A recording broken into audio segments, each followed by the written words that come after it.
right, party people. It is good to be with you today.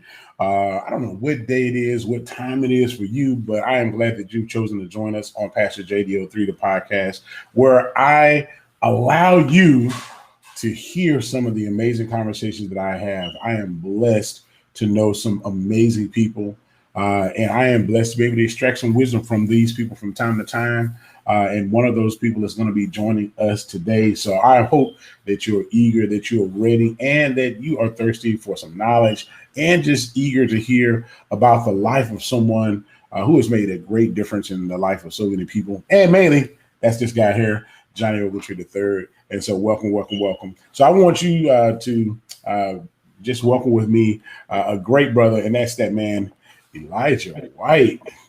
What's the word, Brother White? The word is it's a wonderful day in the house of the Lord, because every house I'm in is the house of the Lord. So thank God that we're here, and thank God for this conversation. Now, if anything has taught us that, it is COVID. Remember, we were once in a structure where we always worshiped in a church building, but now literally your house is really the house of God.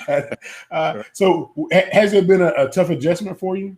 Not at all. I think, it's one of those things that, people learn to morph with the times, or just whatever word that you want to learn.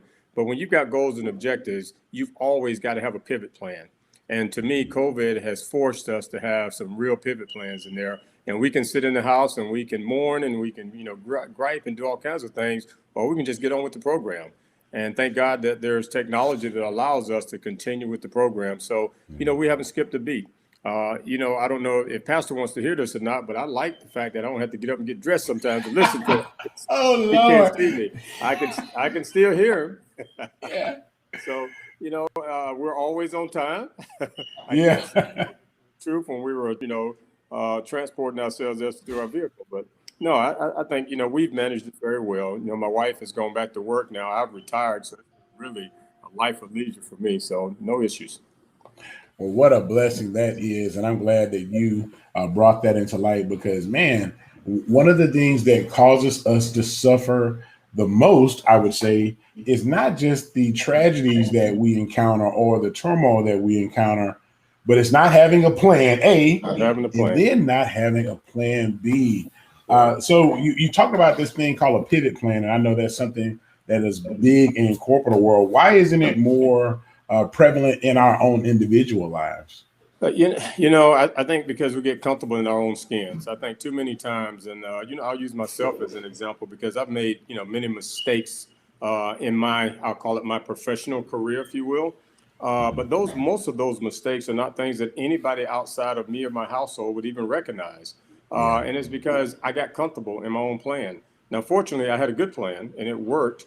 And any plan has a broad bandwidth, or should have a broad bandwidth, because it's very hard to walk that skinny white line in the middle of the road. So you need to give yourself some wiggle room.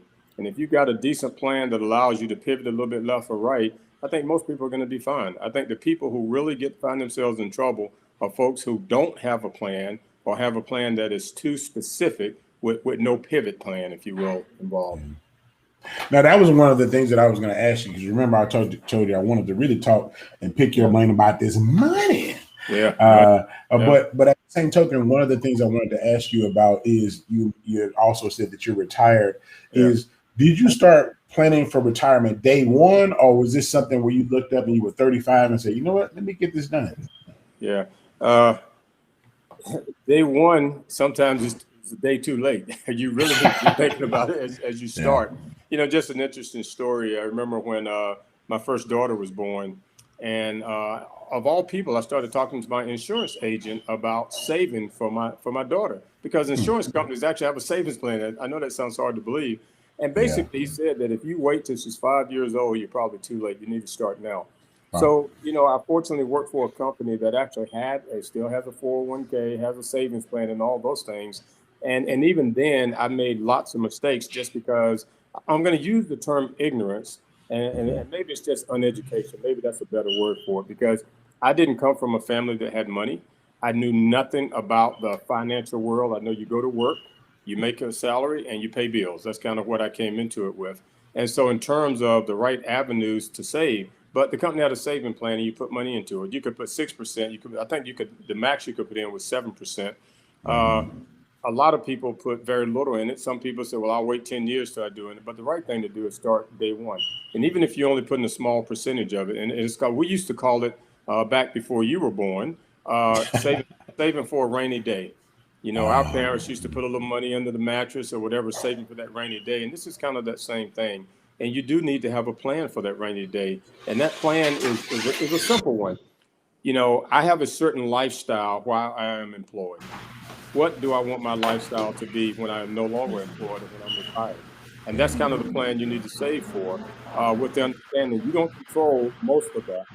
So we all assume we're still going to be in great health when we retire, fortunately, and thank God I am at this point.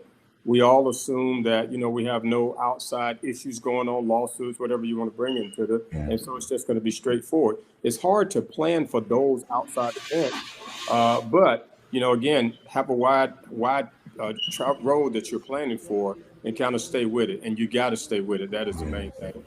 And of course, the cost of living will stay the same. Yeah, well, we all know that that's not the case, right? But again, I will tell you my plan. As I was planning for retirement, when I retire, I wanted to maintain my standard of living. I know people who have done it. They've retired, they've gotten a big pot of money, and then they go invested in something risky. Some of them have done very well. Unfortunately, most of them have not.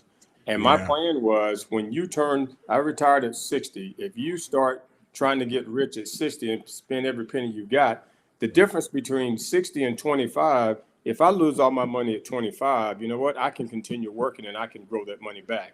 When you get to 60, that becomes a little bit more problematic. And so my plan again was maintain a standard of living. I'm not trying to get filthy rich, from this point on. I like my lifestyle. What can I be doing now that I'm 25 that makes sure that when I'm 60, I can maintain a standard of living that I have enjoyed, for those years in between.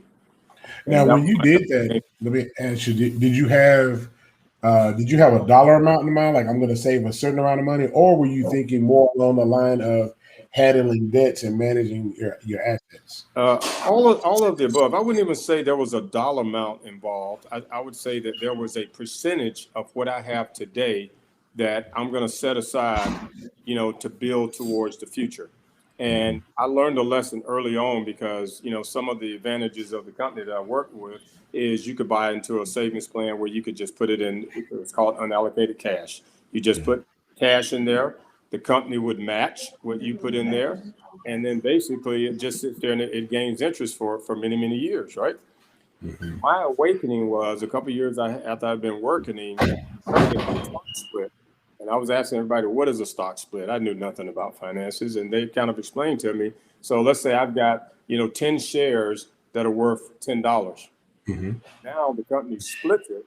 So now I've got 20 shares that are worth $5. So the dollar amount is the same. But guess what? Over time, as that stock grows, now, I basically doubled my value, if you will. Yeah. Well, my cash wasn't doing that. I goes, hey, wait a minute, why did I do that? So, I turned all that unallocated cash and started buying into the stock plan. And what I really didn't know is that stock also played a dividend. So not only is the value going up, but every quarter I got paid money. Yeah. And those are things that nobody taught me. And so I went in to see one of our HR representatives. I said, man, I have some really stupid questions for you. Can you help me? And he just laughed and he pulled out a piece of paper out of his drawer. He said, the reason I have this piece of paper is because guess what? You're not the only stupid one. There's a whole lot of people talking about this. So welcome to the club. And so, and he's a firm believer, and so am I. There's no such thing as a stupid question. Yeah. I would agree with that. And I think that's one of the challenges that we all face. And that is why I try to have sit downs with brothers like yourself, because a lot of times when the Bible says we perish for lack of knowledge, we have access to the knowledge. We just don't seek it, or we're too prideful to ask for it. So one of the questions I did have for you was, who taught you your basic financial principles, and then also who helped mentor you and shape you? And one of the concerns that I had is, even when I talk to some of our young brothers and sisters who are entering into corporate, is the person that shaped them. First of all, a lot of us come from a background where we don't have money, or our parents are not highly educated, or they're good with saving but not sophisticated with investing and really understand that next level of what Yeah. to do with money. So you have people that enter into corporate America with that same baseline, Yeah. and because they don't have a mentor, they don't get to invest and do the things they need to do to gain their financial freedom until much later. Yeah. And that Yeah. remains a challenge. Well, it's just like many things. I have a network of mentors, if you will, and Yes. I would say that that's been very fortunate to me. But I'll pivot for a second and say it's important to watch lots of people, because there are lots of people that I have learned from that I want to emulate and be just like them. But there Yes. are also people I've watched and said, okay, that's not the road I want to take. Yes. So, it's important to have a broad, outlook of things, and because, we do need to have measurements, those things that are not measured. I mean, how do you know you're succeeding if you have no measurements, right? Yeah. And so I had a broad group of mentors. Some of them were in the church. Now, where I grew up at in the church, there was not a lot of money to be had. Yeah. But I watched those people took care of their families. They didn't want for anything. And so I watched how they did things. And it was about budgeting. It was about realistic expectations based on the financial situation they were in. And it was all about making sure that everybody understood, what brings us happiness? What are those things that are the priorities for us? So that was the main thing for me when it came to things. What are my priorities? Set those priorities aside. When you're a single man, priorities are very different than when you become, a Yes. family man with, wife and kids. Those priorities should change anyway. You know, every man that, at least I think every man, every little boy at some point wanted a red Porsche. Yeah. Yeah. My first family vehicle was a minivan. you know, Far from it. But I tell you, I had it decked out. It was a good looking minivan. Yeah, you had You it decked out. had the rims on it and everything else. But you know what? That was a priority for my family. I never Yeah. did get that red Porsche because, fortunately, before I was able to afford that Porsche, I realized it wasn't the car for me anyway. So never went that route. But to get Wow. back to who those mentors are, I had many mentors. All of them were not identified as mentors. Sometimes it was just in the conversations like you and I have. I'm Yeah. learning things, and I learned how to apply those to my own life. In my early days, there were a lot of my early days. Once I came into the corporate world, there were a lot of investment groups that started up, and I went to a couple of them, and I listened to things, and I listened to some of the groups in terms of what their goals and objectives were, and how they basically did things. And Dell was one of the big stocks that these guys, basically decided they were going to invest in. And I'll make up numbers. They all invested, let's just say $10,000. And when that got up to about $30,000, they were all ready to cash out.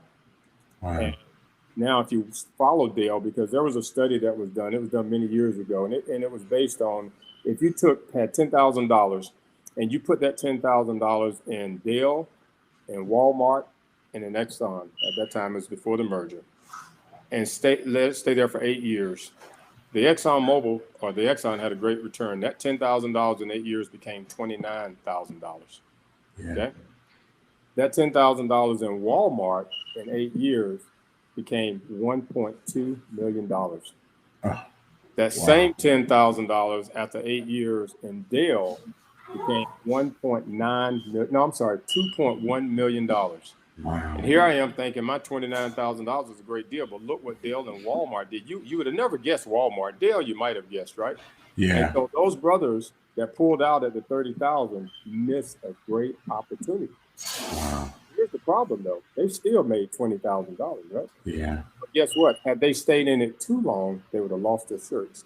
So really understanding what that right mark is. So it's all about making sure you got goals and objectives. What are my goals when I invest in, let's say, Dell? I'd really like to get a 10% return on my money or whatever type deal. These guys did great. They got 200% Yeah. return on. Um, so the question is, what are your goals and objectives, and make sure you don't get too greedy. Yeah. Amazon. Boy, just think about the people who invested in Amazon when it was $35. And even me, when I look at Amazon, it was about $1,000 a share. Because now I'm not wasting money on that. It's over what, $3,000 now. So Yeah. so, but understanding that, but also what can I afford to lose? Can I put $100,000 in Amazon and let it sit there for 10 years? And if I lose money, does it take anything off my family's plate? And if the answer is no, you know what, it's a safe bet. But if I can't feed my kids, clothe my kids, take care of my wife, you know what, that's not something you should be doing. So it's all relative to where your positional stake in life. There's one I really missed out on. It's called Novavax, and it happened right about the time of the coronavirus. It was selling at $4 a share. The last time I looked, it was up around $170 a share. That would have been a great deal. But you know what? Yeah. But I didn't need it. I would love to have it, but it wasn't part of quote unquote my game plan. I did not pivot for that because I like the avenue that I'm on right now. I've got enough Yeah. going. There's risk reward with everything. Yeah. And a lot of that is assessing risk. And then part of what helps you assess risk is having the access to the knowledge and those experts. Yeah. And so I love that I'm hearing you say that, because oftentimes we in our novice, we look at some things and we trying to guesstimate when we could have just spent an hour with someone, maybe like yourself or even a professional, and say, hey, look, you do this for a living. Here's $100. Let me get some guidance and wisdom from you, and then make that investment, or let them do it for you and really come out on top. Well, you'd be surprised a lot of times they won't take your $100. They want you to invest with them. And let's just say we go to a bank. They have a lot of private, they call them best bankers, I think. I can't remember the name they call in some of these banks. But basically, you go in there, and these guys will sit down and talk about finances with you. And then what they will do is says, okay, I need you to invest $10,000. And they're going to get paid based on the money that you make. And so you don't pay them up front. Oh, wow. And so that's where a lot of these guys work. And so the question is, how much of your money are you willing to give away? And people say, well, I don't want to give them 10%. I don't want to give them 20%. Well, 20% or 10% of a whole lot is a whole lot. But guess what? So is that either 90 or 80% that you're taking home. Yes. So we need to stop worrying about, what you're giving somebody else versus what you're getting out of the deal. And I think that is probably the biggest issue I see with most people who want to invest. They're so worried about what everybody else is doing. Well, I'm really focused on, well, how's this going to help Elijah White and his family? And if you happen to get rich based on something I'm doing, you know what? I'm not really worried about that. I've got my goals. I've got a very laser vision right now on my goals and objectives. Yeah, one of my boys, and I don't know him, but Dak Prescott, I'm sure that at some point he was just like, man, just sign the papers. Just sign the papers. Just give me a deal. Yeah. But he had lended his to an expert, and that expert understood the market, understood his value, and fought for every penny. Yeah. And he got every penny. So, and then, like you said, who cares how much that guy got paid in the interim? The fact is that he maximized Dak's earning potential, and he's going to benefit from that forever. Now, but I want to switch a little bit, because you are also one of the guys that you're well respected in every circle that you're in. But one of the reasons you're respected is not because of what you've obtained and from what you've accomplished, but really more so for who you are. So when people talk about Elijah White, they don't talk about the things that you've done. They talk about the character and the type of person you are. Do you believe that single thing, working on your character or being a man of character and integrity, has been something that has been an asset in accomplishing and obtaining? Absolutely. I go back to my work experience. So, ExxonMobil, when, I accomplished some things at ExxonMobil that I just didn't think were possible for an African-American, a black man to accomplish in that company. And when I looked back at, some of the people that worked for me are the people who helped me along the way. And every step that I went, I saw those people in the background clapping and cheering and sending me notes of encouragement. And I'm trying to figure out, why wouldn't they be upset that I'm kind of passing them up? And somebody told me one time, is like, you know what, sometimes it's not about, who becomes your boss. It becomes about the character of your boss, if you will. And it was all about that. People wanted to see me succeed. And I tell people many times that when I look back, I had many admins, we started out calling them secretaries, but administrative assistants that went along the way. And I kept telling people how good they all were. And somebody said, well, I don't understand how they're all great. I said, well, maybe you and I measure greatness differently. But I measured greatness in these people. They were very skilled at what they did, but they all wanted to see me succeed. And guess what that means? That means they worked double time. I never forget, I was in Africa at one time and I had an issue. And I called my admin at 1 o'clock in the morning because of the time difference. You know, she was in bed, she woke up, she jumped up, turned the light on, and I just kept apologizing profusely. She had everything set there. She was ready to answer all my questions. I goes, how am I going to make this up to you? She said, you already have. And I said, okay. So, you know, it was just one of those deals that had I been a different type of boss, maybe she wouldn't have answered the phone. You know, Yeah. maybe pretend like she hadn't heard, you know, that type of deal. So, yeah, I think character is really important because we all, you know, choose our friends. Okay. We can't choose our family. They're there, but, you know, we choose our friends and we choose who we want to work with sometimes. And I know people say, no, you're forcing it. No, people have a lot of choices in the jobs that they take and Yeah. things that they do. And in fact, a story, I'll get off here for a second. Oh, you fine. The first admin that I ever hired, in fact, when I became a supervisor, they told me I could hire my own admin. And I interviewed, you know, 3 people. The first lady basically asked me, well, are you going to be a president one day? I go, huh? I said, I just became a first line supervisor. I don't know what tomorrow holds. She said, well, I only want to work for a president. So, but she basically put me down. The second lady, you know, she had some experience, but she wasn't really experienced as an admin, but they wanted to train her. And I figured, I'm coming into this as a new supervisor. I really need somebody who's experienced, who's kind of help me along the way. So the third lady was interviewing with 3 different people at Exxon. I was the most junior person she was interviewing with. And all 3 made her an offer and she got to choose. And she chose me. Wow. And it was, I could not figure out for the world. She said, I just feel like we connect. And we're still really good friends to this day. And when I retired, her husband was working for me because her husband also worked for the company. And we're more friends than anything else. And again, she said, I looked at your character, the type of man that at least she said, I just met you, but I like what I see. And I think character is so important because guess what? It means other people want to see you succeed. Other people want to help you along the way. And with the exception of very few people in this world, can anybody claim they did it on their own?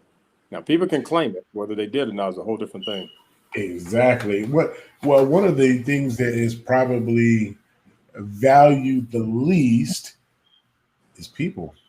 Yeah. Well, And particularly from the top down, a lot of times the perspective from the top down is more like I'm doing you a favor or you work for me, and not that servant type of mindset. Did you always have that servant type of mindset, or did you see something and model it going into it? you know, I grew up in the church. Yeah. And I was raised by women. I was raised by my mother and my grandmother, you know, to be quite honest. And I saw that servant attitude, that servant mindset, if you will. You know, I tell people that when I was a little boy, you know, my father wasn't around. My mom worked 2 jobs to make sure that, you know, we had food to eat and clothes on our back and a place to live. So it was freezing outside. You know, my job was to get up, go out there and warm up her car, make sure I got the ice off her windshield so it was ready to go when she was ready to go. When she worked at one of the hospitals, she had a uniform. I got up and ironed her uniform and had no problems doing it. You know, it was just the way I was brought up. It was just that, you know, my mom, I saw how hard she worked. And sometimes, you know, we were still asleep when she left or we were asleep when she came home type deal. And so there was no way I was not going to help in every way that I could somebody who was working so hard for my benefit. And that's just the mindset I've always had. Yeah, that servanthood, and Jesus did a great job of modeling that because when you serve others, you receive that back. People serve you. The more you value people, the more they value you. The more you invest in people, the more they invest in you. And so I thank God that you had that type of mindset because you've also been able to bring some other people up with you. So let me ask you that.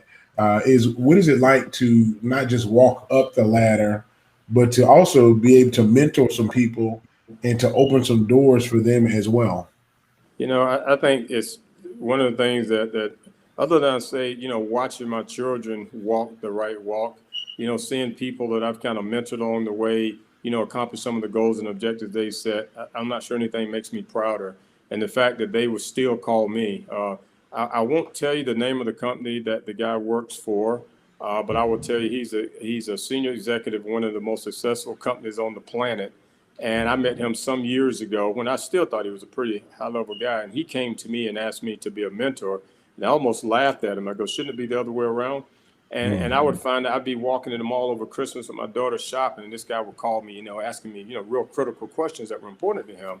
And I'd always stop to have that conversation with him. And I would tell you, it's been amazing to see his transformation and how he handles things. And he'll still call me from time to time to kind of let me know what's going on, to seek advice. And I'm still, and I'm in awe that this guy would bother to pick up the telephone to call me.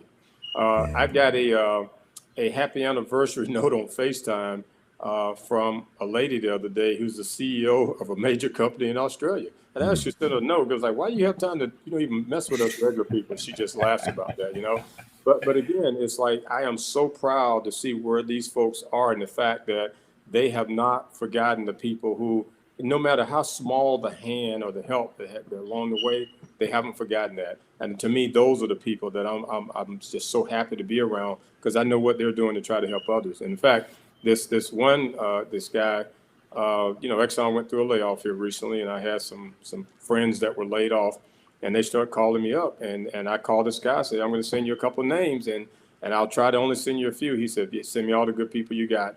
And I've only sent him one, and that one person is now working for his company. I don't even know if he had anything to do with that or not, but I know he didn't hurt her chances. Let's put it that way. So. Yeah, that is awesome because one of the things that you've done well is managing bridges, which is managing relationships. And that is a major Christian principle because the relationships that we have with people will determine whether they're willing to follow us and the impact that we're able to have on them and their willingness to be submitted to us making disciples or training them.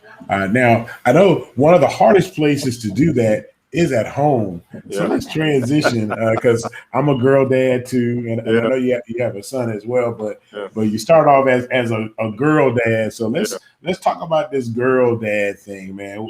How challenging is it to be revered in two different places, but at the same token, sometimes the response can be a little different at home than it is at work.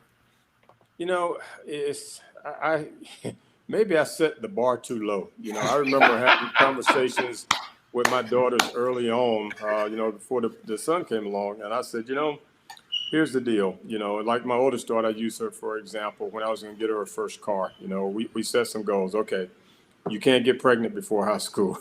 If you ever get caught, with drugs or drinking, you're donating the car. If somebody's riding in your car with you and they have that, because you're responsible for everybody in your car, all those things, any of that stuff, and then you're taking your car away from you, blank. I had all these kind of rules and I kept thinking about, man, I'm setting this bar too low. And it was interesting when we were moving this last time and I was going through stuff as we're throwing stuff out. I found a contract that I wrote with my daughter. And I laughed so hard about that thing and I had to send it to her and she laughed as well.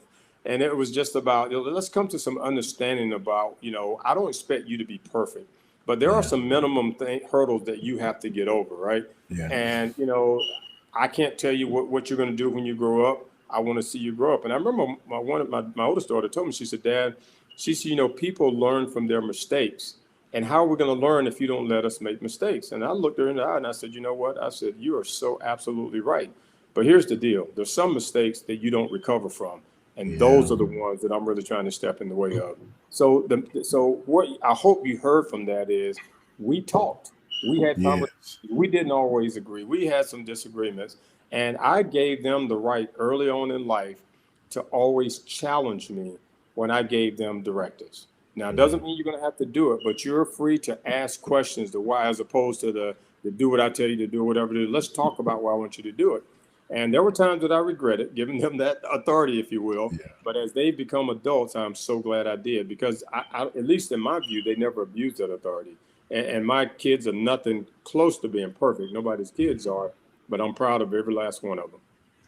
Good. Look here, I'm in the same boat. We did the same thing with our girls. Yeah. And when I had that first daughter, one of the things my wife was very, very adamant about, and I was along board with that, is giving her the power of her voice, Yeah. and also lighting that flame of self awareness, Yeah. letting her understand how powerful she is, Yeah. and what she brings to a table. Um, and one of the things I want to talk about is you say, "Hey, we signed a contract." I Yeah. love the fact that you introduced her to this idea of covenant, because Yeah. covenant doesn't keep you from making mistakes, but it makes you aware Yeah. of how your decisions affect this team or this partnership. Yeah. So was that something that you wanted to really instill in her, the power of agreement, the power of covenant?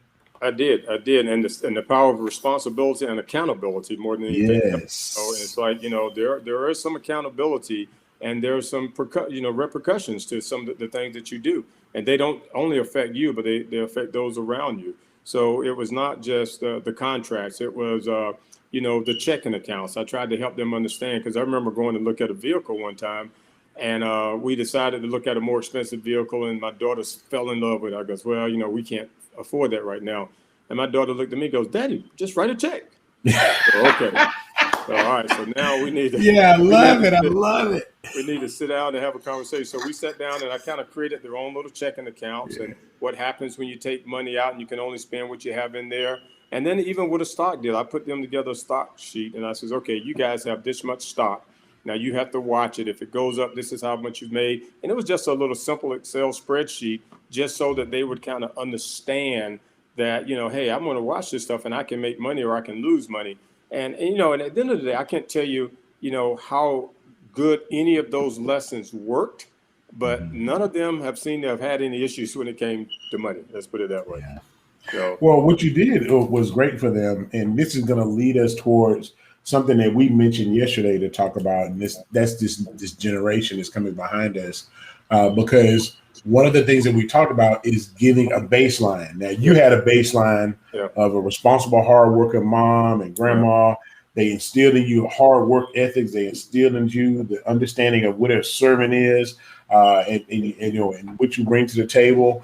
But from an understanding of corporate, and investing, and yeah, saving, and all of these different things, that was something that was that they cannot establish for you as a baseline. yeah, But you use the baseline of what they gave you to excel. yeah.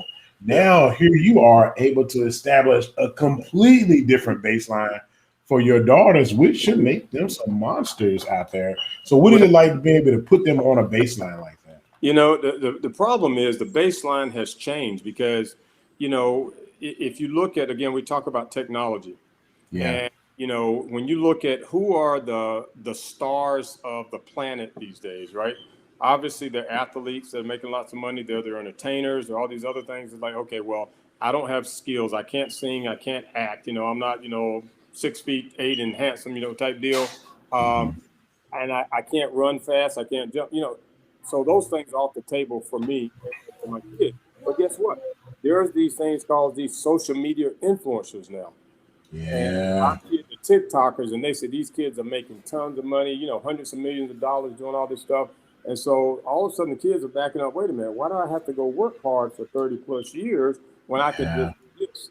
And I'm a believer. Do you remember the days of I'll call them the pyramid schemes, if you will, the Yes. Amways, the whatever. So those people Yeah. who get in early have got it made. Everybody coming in behind them has still have a tough road to hoe. And Yeah. so I don't mind kids who want to be the social influencers or anything else, but it's just like the advice I gave to people 30 years ago, I give to them today. Whatever goal that you have that you want to go and you got a passion for, I want you to go for it. But Yeah. what's your backup plan if that Yeah. doesn't work out? So your backup plan may be I'm still working this 9 to 5 every day. I'm doing my social media in that night type deal until it kind of plans out for me. So that general message has not changed. The baseline has changed though in terms of what these kids are looking at. Yeah. One of the son and one of the daughters now, they're investing all over the place. They Yeah. never showed me what they're investing in or how they're doing it, but they started talking to me about Bitcoin, which I still Yeah. don't understand this cryptocurrency, if you will. And when my Yeah. son, I think that's more like a pyramid scheme. yeah, Until I see some hard lines, Well, my son told me and my daughter they had gotten into some Bitcoin, and I'm like, wait a minute, those things are trading at $45,000 a share. How'd you get? Well, we don't own a whole share. We own so you can buy bits and pieces of it, like a few dollars here, a few dollars there. And I think my son said, hey, I just made $600. Well, $600 to me is, it cost me what, 100 and something to fill up my car right now. Yeah, I'm going to yeah. the grocery store spending 200. So that $600 doesn't mean anything to me. It means a lot to him. But at least his head is in the right place. He's looking at the right things, and he knows kind of the risk reward of these things. So I'm excited to see them doing it, if you will.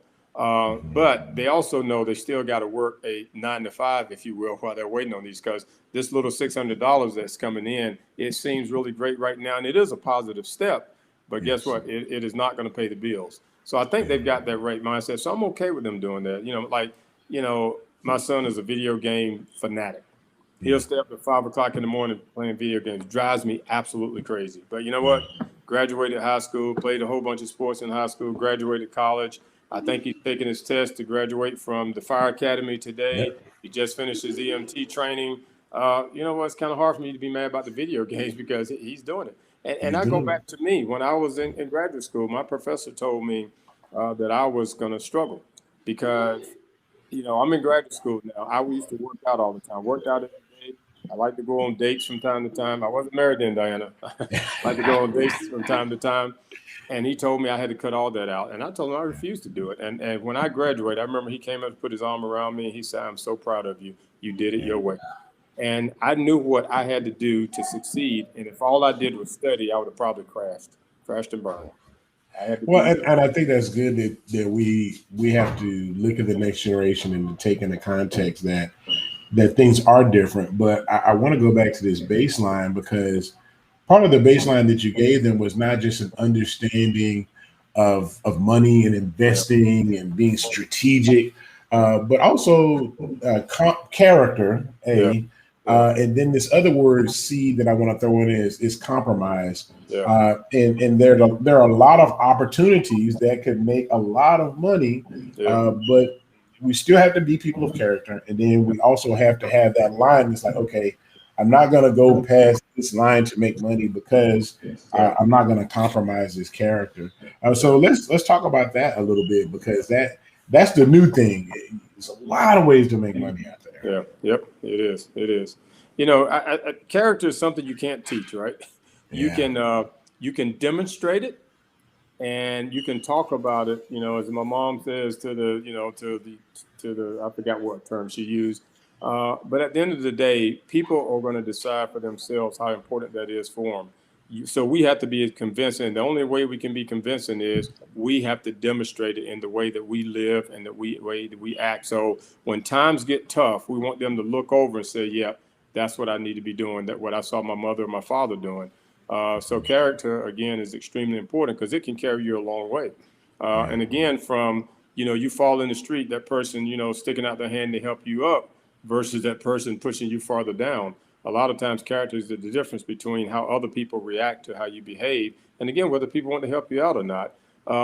But to me, I have to be comfortable in myself when I wake up every morning and I look in the mirror. Do I like what I see? And I think there are a lot of people who don't like what they see. I don't know how I just can't even fathom that, doing something that would cause me to be afraid, to be ashamed to look in the mirror. And that's the way I try to talk to my kids, is that when you stand up, it doesn't matter, because, all our kids were athletes. And I remember having a conversation with them after a game, and it wasn't a matter of whether you won or lost. Tell me what you could have done differently today to change that outcome. And I remember my daughter told me one time, Dad, I played as hard as I could. I scored 2 goals, and I was, back and forth. I don't know if I could have done anything else. I said, you know what? Then you won today. The team might not have won, but you won. And it's not that I'm trying to tell her you're better than the team, but you can't beat yourself up when you do everything you could have done. Now, if she told me, well, Dad, I was tired, I stayed up all night, I didn't give half or whatever, now we got a different conversation. And so to me, you have to make sure you're doing everything you can. And once you've done everything you can, you got nothing to be ashamed of. Yeah. Now, when you were working with the young men at First Met, one of the conversations that we often had with those young men was still a value of character. And even though these kids are looking at, because I look at the social media influencers as well, And anything that we do right now is starting to fall into that category, to be honest with you. Yeah. But it still revolves around character and integrity because they are also growing up in council culture. Yep. So if your character and your level of integrity are low, then it doesn't matter how fast you rose. This council culture can cut you out just as quick. It can. Just as quick. That's absolutely right. So you still have to have character and integrity. You got to have character and integrity. And if we go back to the beginning of time, that's something that hasn't changed since the beginning of time. It probably won't change. I think there are a lot of people who turn a blind eye to things when things are good. But like you said, when things get bad, all of a sudden that stuff starts popping up. People will overlook your faults in good times, but you're going to know your real character when you need somebody's help. Yeah. Now, one of the things that you said yesterday is this idea. The Bible says, "Work as unto the Lord." That means everything you put your hands on, you act like the Lord is your boss. Right? Yeah. Now, you also said this, and I want to throw this back to you: is everything is a learning opportunity. Yeah. Let's talk about that. Give me some insight on what you mean by everything is a learning opportunity. Well, let's jump way to the top of the United States and let's talk about President of the United States, right? Yeah. I tell people that there's nobody who's ever stepped in that job who is qualified for the job. How can you be qualified? There's no job that trains you to take over the biggest job in the land. Exactly. And so the people that are successful are the ones that, number one, who surround themselves with the right people who are qualified to do individual pieces of that, and then collectively listens to the wisdom of those people to then lead our nation. And the presidents who have been successful have done that, and the ones who have not done that. And I think that is true in every facet of life. My wife even asked me a question this morning about being a leader.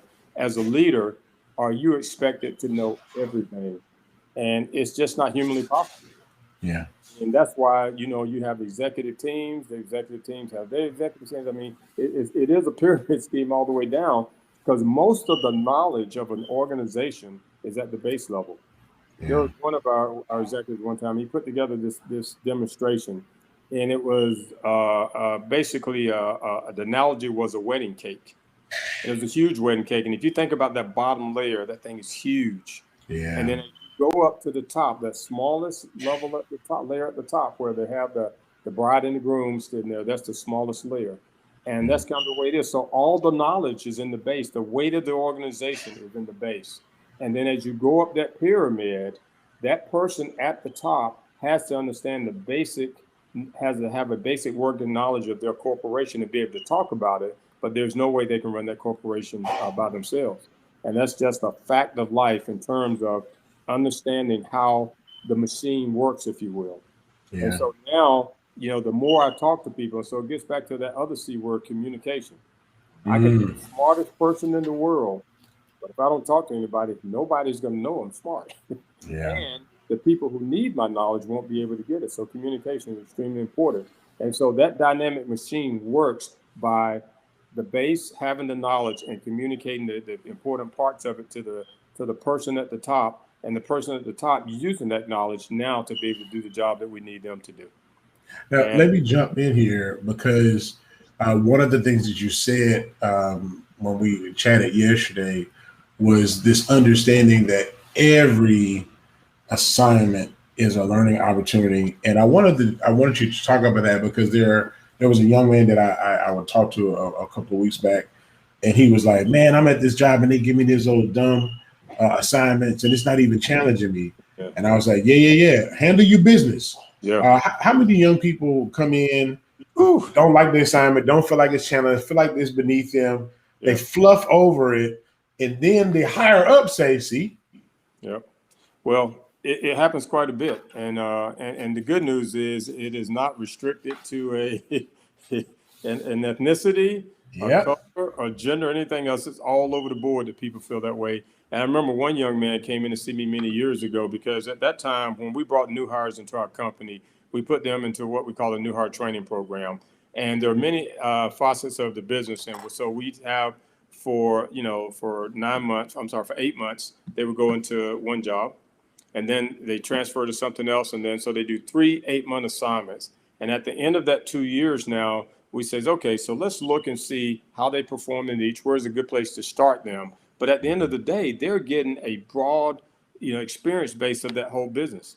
And so this guy had some previous experience in another company. When it was time for him to go into his production role, he came to me and says, I've done production before. I don't need to do that. I'm going to become a manager, and that's just slowing me down in my ascending to the manager position. This is a guy who's been with the company for less than 2 years.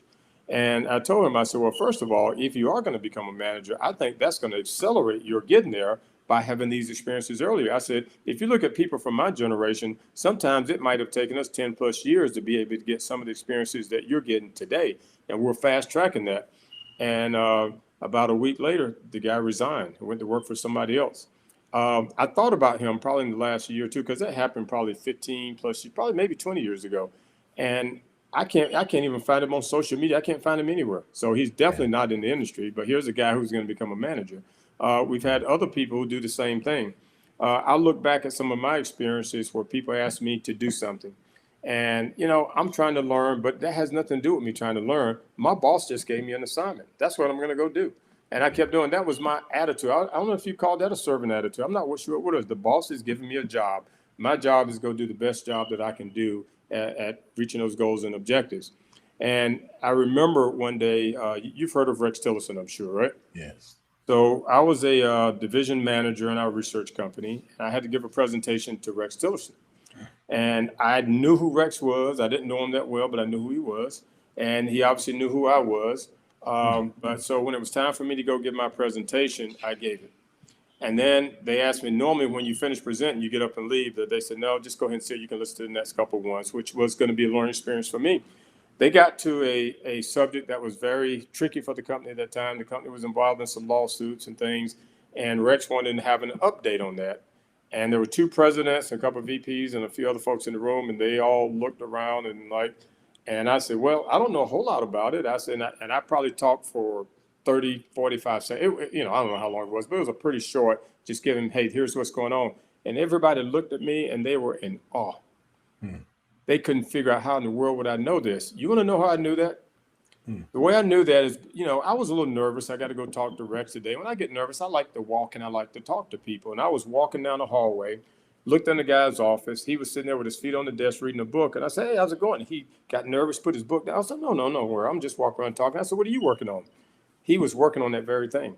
So we talked for about 5 minutes and he gave me that update. So when we get in there, Rex asked this question. Now you can say it was luck. You can say it was the Lord. You can say it was all of the above. It wasn't because Elijah White was smart. It was because Elijah White was always asking questions. Hey, what's going on today? And I learned something from that young man that I guarantee you, at least for that couple of seconds or whatever, impressed Rex Tillerson.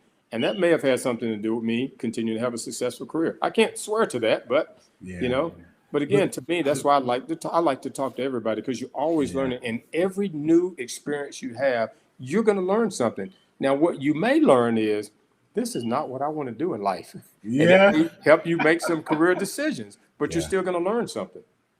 Now, I love that, because sometimes we think that learning only takes place up, but sometimes it takes place down. You have to take place down most of the time. There are people that are that don't have the same title, maybe not even the same experience, but they're bringing something to the table. And a lot of times we cheat ourselves by not valuing people enough to engage them and being open enough to learn from them.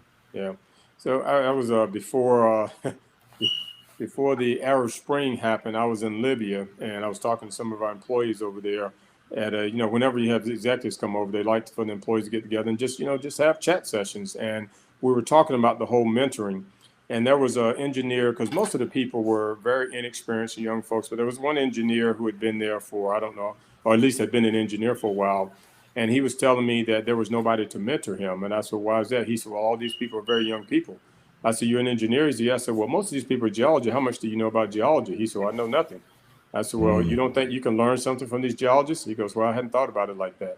And that just created a different dynamic in that office, because they are very hierarchical at least in that country at that time, that he would never dare go to a junior person to seek advice.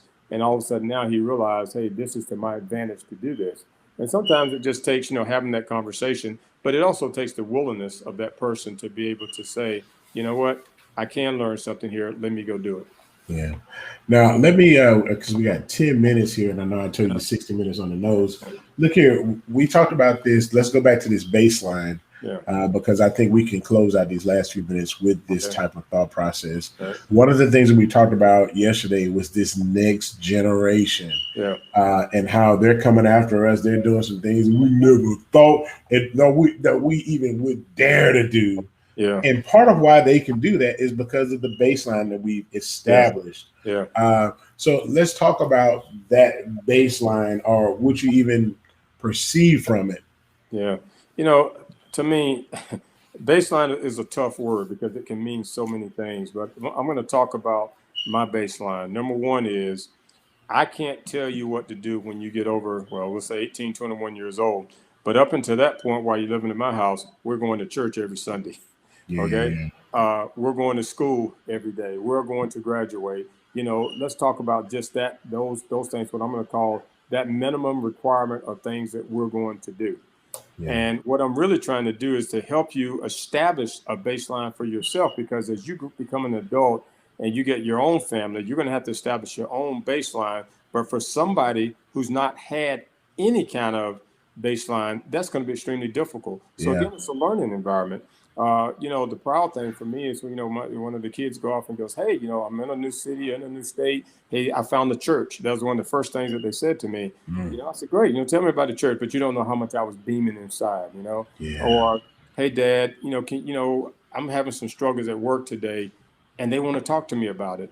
That means that they were listening to some of the things, but also it still means that they respect some of the things that you did, you as a person. So to me, you're setting, it's almost like, have you ever shot a shotgun? No. Okay. Well, if you hear about people with a shotgun, they call it a backstop. That backstop is your shoulder, basically. And if that gun doesn't have a backstop, it's hard for that cartridge to fire. And so what happens now is, if you don't have that baseline of that backstop, it's hard for you to move forward. It's almost like a spring. If you're holding a spring in the middle of the air, that spring is not going to be effective. You have to set it against something solid for it to be able to work. And that's, to me, what that baseline is, to give them that support that they know that I've got somewhere that I can spring forward from. And your baseline may be different from my baseline, but at the end of the day, I guarantee there are going to be some similarities in there. When it comes to daughters, there needs to be a lot of conversations about men, and we need to be honest about who we were as young men to our daughters, because, they're going to run into some stuff out there that they need to be prepared for. And I was proud. One of my daughters came back. She was having some problems in the relationship, and she said, well, Dad, tell me about you as a young boy and what you think about this. But at the end of the day, the conversation went back to, regardless of what you think about Dad, everything else, what are you willing to accept? What do you think is right and wrong? So that baseline still has to be that, tell me the right, wrong, and indifference. When it comes to, if you want to buy a new car, that means you have to have a job, because guess what? Somebody's going to give you some credit if you can prove to them that you can make payments on time. So it gets back to the checkbook. It gets back to the spreadsheets. It gets back to all those things go into that baseline. So it's hard to point to one different thing, because remember, we built that baseline for our kids who are going off to college, over 18 years. And the baseline for them might be different from the younger ones that are coming up. They're going to, I would say the foundation is not going to change, right? But the baseline may get a little bigger. It may narrow, because every child is different too. And that was the thing that I really realized, that every child is different. And people say, do you love all your children the same? Well, they're not the same. I love them all with all my heart, but I can't say I love them all the same. Yeah, it's impossible to love them all the same, because they require different things. So I was glad to hear you say that. But I also want to push the conversation a little bit more, because one of the things that we talked about earlier is that these kids, and we keep calling them kids, but these young adults have a different idea on how to make money, how to go about things. And part of what allows them to do that is that they have a safety net. That's that backstop. That's that backstop. And it allows them to say, you know what? the chances that I'm going to make it to the other side are probably like 25%. But Yeah. because I do know that I have this safety net behind me, I'm going to take this journey. Yeah. What is it like to, or do you take pride in the fact that you set such a foundation that your kids can really make some decisions that you would look and say, dog, I would never have done that. Yeah. Yeah. And I think that's part of the growth of these young folks. Again, the fact that we can be a backstop for them, I think is really important. And the fact that we need to be a backstop for them because they're trying to spring forward, I think should make us very proud as parents. Now, if that backstop is there because guess what? Now we'll go back to, I want to play video games 24 hours a day, or I want to watch, soap operas or whatever type deal, and I'm not trying to spring forward. That's a whole different conversation. Yeah, but that spring and trying to spring forward and looking back, smiling because they know we're back there to catch them if they fall. Hey, I'll do that. If I had to start all over again, I'm not sure I'd do anything different when it comes to that, because I'm so proud of their willingness to try to spring forward, even if it's something that we don't think they should be springing forward in. We think I'm not sure you can make any money doing that. Like, hey, I want you to be a doctor. No, I want to go to culinary school. Most dads will go, well, can you make any money doing that? So we're thinking about the wrong thing when it comes to that. And that's the thing. I've never put any pressure on any of my kids about what you're going to do. Just make sure you're going to do something. Yeah, it's this idea that our generation did not have the ability to say, I'm going to work the job that makes me the most happy. Yeah, that's right. And so the fact that our kids can actually think like that is a huge win. It shows a lot of progression. Yeah. Because I know parents even today said, okay, you graduate from college, you got 6 weeks to find a job, and you're out of here. Yeah, I never told my kids that. In fact, one of the things Diana and I talked about, particularly for our girls, and two of our girls now have babies, so I've got grandkids, and my message to them has always and will always be, Daddy got a roof, you got a roof. Yeah. And that message is, I want you to go out there and be happy with your husband, your partner, and all that stuff. But if you ever get to a point, I do not want you to stay in a situation that you can't stay in because you don't think you got a backstop. Now, some people think, oh, that's dangerous because now they know they can run home. Well, the good news is I know none of my kids want to run home. That's the good news. But if they have to, they know they've got me there. So that is a baseline that I've set and that I'll never change, that my kids always have a safe haven if they need it. Well, I appreciate your time. We're at the 58-minute mark. I'm gonna mess with you a little bit because I want you to know that I have been in intense prayer for you, because you are in the home with a Kansas City Chiefs fan, and they finally, after I don't know how long, finally did something. And I know that just has to just be. I pray for you. When I was in high school, I played football, and before every game we did a prayer, and I don't remember the whole prayer, but it basically went like, never compare yourself to others. It either makes you bitter or vain. There's always going to be some that are better off and some that are worse off. So all you can do is be the best you can be. And that's how I feel about our Cowboys. So I don't get upset with my wife and her Kansas City Chiefs. Now, I do get upset with her still, pouring cold water on the Cowboys all the time. Yeah, leave those boys alone. Yeah, and she has a goal to visit every stadium they're playing in. She's already got tickets for them and the Raiders when they play in Vegas. I think she's working on her tickets when they play in Baltimore. And I'm not mad at her. It like I said, it doesn't matter. It doesn't bother me. I'm praying that I don't even know if I'm praying. I'm hoping that the Cowboys are going to return to dominance and win another Super Bowl, and I'll enjoy the ride.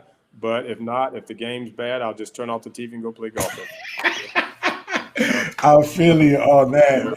So, hey, and look, I appreciate it. Let me close this thing out. Brothers and sisters, I am so glad that you decided to join us on this journey. A lot of wisdom has been shared, and I am just hopeful that you will take the things that was generated from this conversation, be able to apply it to your life, use it as a springboard to have some conversations with your children and even the people that God has placed within your sphere to impact. Take advantage of these opportunities and use them to grow and to build this next generation. Hey, thank y'all for joining me on Pastor JDO3, the podcast. I love you, and I look forward to having another conversation with you and others in the future.